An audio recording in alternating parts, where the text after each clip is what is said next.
Welcome to Story Time, my loves.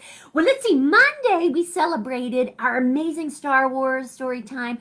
Yesterday, we had a wonderful celebration of Teacher Appreciation Day and Teacher Appreciation Week. And today, we are celebrating Cinco de Mayo. Can you say Happy Cinco de Mayo with me together? Ready on the count of three? 1, 2, 3. Happy Cinco de Mayo! Now, what does Cinco de Mayo mean? Now, in English, Cinco de Mayo means the 5th of May. So let's count together in Spanish. Ready? Let's count. 1, 2, 3, 4, 5. Let's do that again. 1, 2, 3, 4, 5. Cinco meaning 5. So we celebrate Cinco de Mayo, the 5th of May. And what is Cinco de Mayo? Well, in 1862, the Mexican Army won a victory at a battle in Puebla. But it also is an amazing celebration of Mexican heritage, culture, and pride. Oh, Alexandra Nina, happy Cinco de Mayo! And what an amazing, amazing, amazing day to celebrate Cinco de Mayo and celebrate our amazing wonderfulness of our Mexican heritage, culture, and pride. So a lot of what we're going to do in our little fiestas today, or otherwise parties, we're going to celebrate today. You may be celebrating at home with a little fiesta of your own with guacamole, amazing Mexican food, guacamole, salsa, enchiladas, tamales, oh my goodness, tacos. What else are you celebrating Cinco de Mayo with today, my loves? Oh my goodness. Now, Christina and I love salsa. We love all kinds of Mexican food, especially salsa. And everyone with any food has an amazing way they make it all their own. And what do we make it as today? One of our favorite books we're going to read today, also Chicks and Salsa. How do we make it, Christina? Wait. Oh, with carrots! Carrots! That's a special favorite word because every time Isabel says, carrots! Christina busts out. It's awesome. So we make ours a little extra special by adding carrots because we all have our own special recipes. So what we do is peel the carrots. We like our salsa chunky. So we peel the carrots, clean the carrots, dice them up very finely, and add them to our salsa with different peppers, yellow, red, and green peppers, tomatoes, black beans. Oh my goodness, my loves. So check out our amazing link that we also have in our Facebook Live video today with some easy kid-friendly recipes that you and your parents can try out. And there's a great chunky salsa recipe in there, along with a gluten-free churro chow mix, which is amazing. So get to try some of those today or this week, my love. You'll love them. So let's dive into our Chicks and Salsa today, which Miss Mel has to tell you, if you get this book out at any of our libraries, my loves, it is one of our fave super fun celebrating Mexican culture, pride, heritage through our amazing Mexican foods. We have in the back guacamole and salsa recipe in here because our farm animals are up to some fun stuff. They got tired of the farm food. They did.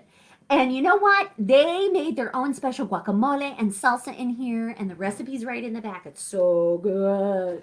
So we're going to read how they got inspired to make some guacamole and salsa today in Chicks and Salsa. Oh my goodness. Now we also are celebrating today, Christina and I, with our amazing, in our little fiesta, we had some guacamole yesterday, and we're going to continue with some more amazing Mexican food today in celebration. And we are going to be making maracas, which are amazing musical instruments. We're going to teach you how to make them after story time today, my loves. Oh my goodness, so much fun. Chicks and Salsa by Aaron Reynolds and illustrated by Paulette Bogan. This is an awesome book. Oh my goodness, it's super funny.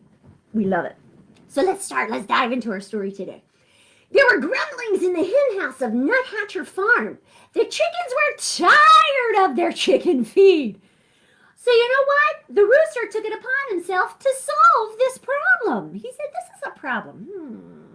How am I going to solve this? Mrs. Nuthatcher, the farmer's wife, had started watching cooking shows in the afternoon. Oh my goodness, can we get tied up with cooking shows? Yes, they're amazing, especially if we love to cook. The rooster was perched on a fence post outside the farmhouse, very stealthily and very quiet. Shh. When he discovered the solution to the problem about the chicken feed.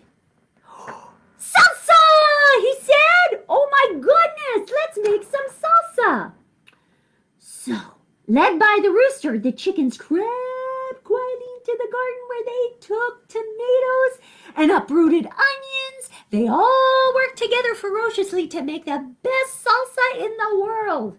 Oh my goodness, look at that. How cool is that? Would we love a lot of chickens taking out our vegetables and fruit and helping us? Yes, we would. That would be amazing. No, Christina wants to save all the carrots for herself. That night, the chickens ate chips and salsa, though nobody was quite certain where the chickens got the chips. Where did they get the chips, dude? I don't know. The tasty tang of tomatoes and onions hung over the barnyard in the smell, and the roosters joined and said, "Ole!" Can we say that together, my loves? Ole! Now, very soon, there were mumblings at the duck pond. Everybody was talking about the chicks and their salsa and how much they loved it. At Nuthatcher Farm, and inspired by the chickens, the ducks decided, you know what? Dude, we're tired of fish. We're tired of fish. We're tired. Now, with the rooster's encouragement, the ducks dipped into the garden where they selected cilantro and gathered garlic. What? We put garlic in everything. Miss Mel does. Miss Mel puts a little too much garlic in everything. That night, the ducks ate guacamole, though nobody was quite certain where the ducks got the avocados. Where did they get the avocados? I don't know. But they're shrewd ducks. Now, the spicy scent of garlic and cilantro hung over the barnyard, and the ducks said, what did they say, my loves? Ole! Can we say that together? Ole! Uh-oh. Now we're to the pigs. The pigs were tired. They were tired of slop. They heard rumblings of the pig pen of Nuthatcher Farm, and overwhelmed by the enticing aromas, they decided they were tired of slop. They were tired. They wanted something different. They wanted something fun to celebrate Mexican culture and heritage. They wanted something fun. Now, while the rooster distracted Farmer Nuthatcher, look over there! Over in this direction, the pigs plotted in the garden where they borrowed beans and chopped chilies. Oh, so while Mr. Nuthatcher was distracted over there with the chickens, they got beans and what else? Oh, and chilies. That's going to be hot. It's coming in hot. Now that night, the pigs ate nachos, though nobody was quite certain how the pigs got the nacho cheese sauce. Who knows? Pigs are very smart, and the delightful deliciousness of cheese and chilies hung over the barnyard. And the pigs said, ready? Here we go, my loves. Ready? Ole! Can you say that with us? Ready on the count of 3? 1, 2, 3. Ole! Now, not as everyone knows, when a position for Southwestern cuisine takes hold of farm animals and so many sumptuous, spicy, savory scents collide in the barnyard, it can only lead to one thing only. Fiesta! We're going to have a party in the barnyard. We're going to have a party at our homes today in celebration of Cinco de Mayo. Yes, a little party with music and fun and food and dancing. Oh, we're overwhelmed in a good way. The rooster got things organized and returned to his fence post to watch for a good enchilada recipe. And the hostess decorated the barn. Oh my goodness, how cool does that look? We have Mexican blankets and sombreros and maracas. And oh my goodness, the bull practiced his Mexican hat dance with a sombrero, which is right there. Oh my goodness, and though nobody was quite certain where the bull got the sombrero. That's a really good bull there. He went out and got a sombrero. And the chickens, ducks, and pigs snuck into the garden. But all their spicy southwestern supplies were gone. They were gone. What happened? Oh no! The scallions had been stolen, the peppers had been pilfered, and the limes had been lifted. Dun dun dun! What happened to all of the ingredients for our salsas and nachos and guacamole? But there were some things happening in the kitchen with the farmer nuthatcher and his wife. Oh my goodness, stirred by the succulent smells of the barnyard, Mr. Nuthatcher decided to make tamales for the county fair. What? Everybody gets inspired by amazing food. A saucy sweetness hung over the farmhouse kitchen, and Mrs. Nuthatcher said, what did she say? Olé! Can we say that together again, my loves? On the count of 3, here we go. 1, 2, 3, olé! Now, disappointed, the animals canceled the fiesta. Oh no, they canceled the party? No, party can still happen as long as we're all willing to have some fun. That evening, the chickens ate their chicken feed. The ducks ate their fish. And the pigs ate their slop.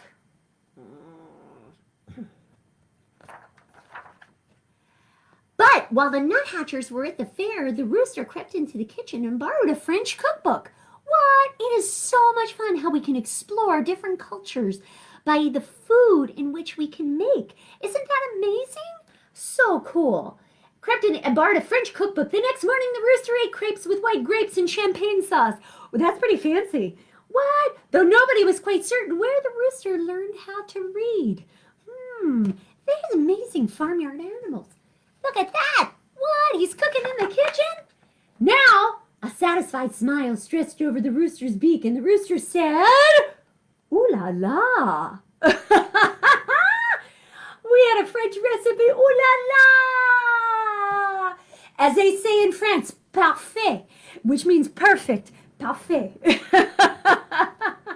Oh my goodness, my loves. How cool was that? That was our amazing books, Chicks and Salsa. And remember, if you get this out with your parents for curbside pickup of any of your libraries, my loves, there are the amazing recipes for guacamole, but it's called quackamole, and Rooster's roasted salsa in here. So check those out, my loves. Check out Chicks and Salsa. And we want to hear some of the amazing recipes you might be making today or this week or this weekend, celebrating Mexican heritage, culture, and pride. Please share them, because you know what? All of us, the wonderful thing about, extra wonderful thing about food, well, amazing wonderful things about food is that we get to share in different cultures, and we get to show our appreciation for those cultures, and we get to explore those cultures through the universal food. So that is extra amazing, and that we all have different recipes that maybe our grandparents or family members have shared with us, because we each make something a little different to make it extra special. So we're going to share that. Hopefully you share some of the recipes you have, or any of the recipes you're going to make today or try, or this week or this weekend, and we're gonna have so much fun. Now, to help with your fiesta, your party, Miss Nell and Christina Bunny promise you how to make maracas. What? So, my love, now Miss Nell and Christina Bunny, Christina, would you like to She loves her maracas. I gave her the maracas. What? And do you see, we used our Easter eggs. What? And what is this? A bunny. So she extra loves the eggs Miss Nell found this year. So how do we make these maracas? Well, how we're going to make that, Miss Nell and Christina Bunny put a link in our Facebook live feed today, not only with our amazing videos from PBS and National Geographic Kids explanation on what Cinco de Mayo is, and they're so cool, so please do check them out. But we also provided a link that was very inspiring about how to make a paper plate piñata, which is used in a fiesta.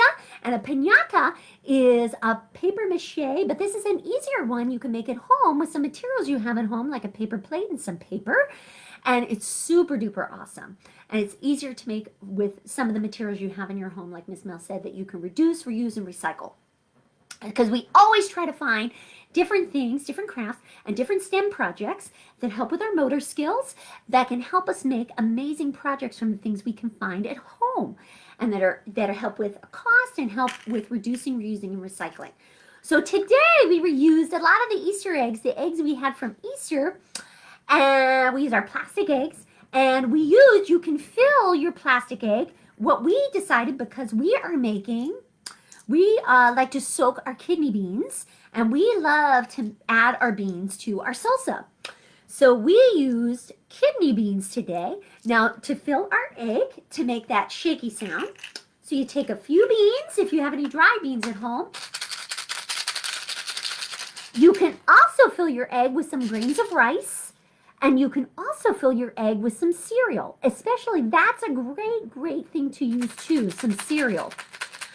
Because if you shake your eggs really ferociously and they bust open, the cereal you can eat.